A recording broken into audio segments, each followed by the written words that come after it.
Hey guys, it's Matt and Louis from LRM Leasing. Today we want to talk about a few things that you should be aware of when hauling freight, when fuel prices are way up, that'll help maximize the dollar. It's March 2022, so gas prices are arguably the highest they'll ever be, hopefully. Let's get right into it. Louis, hauling freight when fuel prices are high, it's not always a bad thing, right? There are ways that you can make sure that the freight that you're taking makes sense and that you will make money when hauling the load, right? Can you break that down a little bit for us?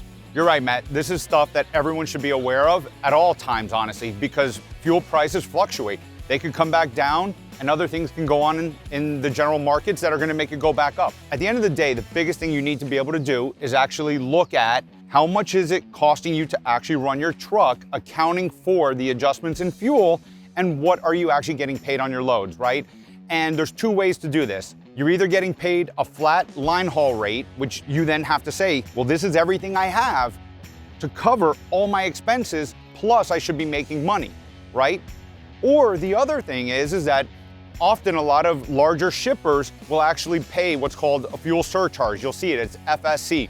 And a fuel surcharge adjustment is something that gets paid out based on the amount of miles you drive, and it can be anywhere from 10, 20, 30 cents. It honestly varies because it is from a private company, so they just negotiate those rates. So a fuel charge is unique to the company you're hauling for. That's not a national number or anything like that for everybody, correct? Correct. There is a database out there and there are recommended amounts, but it is a private number. So you actually have to negotiate that and know what it is. And at the end of the day, if you get fuel surcharge, you want to basically take how many miles you're going to drive, multiply that by the fuel surcharge rate, and then add it to your line haul. And you should still look at it in totality and see whether you're making money or not. The biggest thing that you should always do though, is in rising markets like this, you may have arrangements to haul freight for a specified amount. There's nothing wrong with asking for adjustments.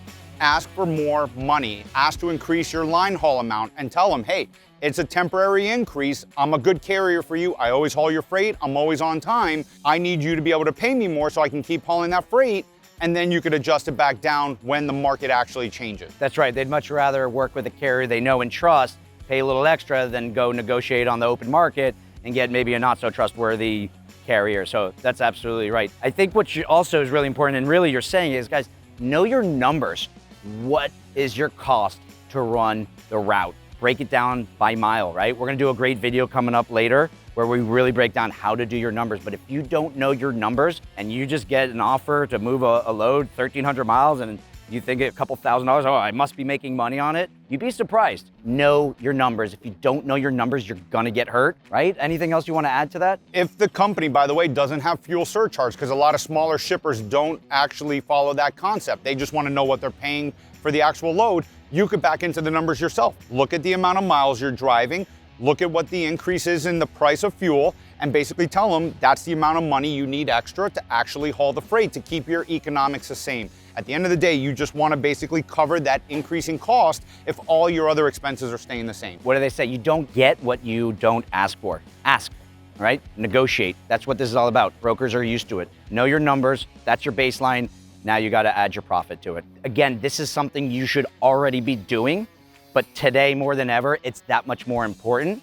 So just because fuel is up, it doesn't mean that you can't make money. We have tons of customers who are absolutely killing it. They're making a ton of money, whether fuel's up or fuel's down, because they're smart, they know their numbers. Remember, it's a business. If you need help knowing your numbers or anything like that, leave a comment. If you like what you're seeing, like, subscribe. We're gonna have way more content coming out soon, so we'll see you on the next one. Thanks, guys.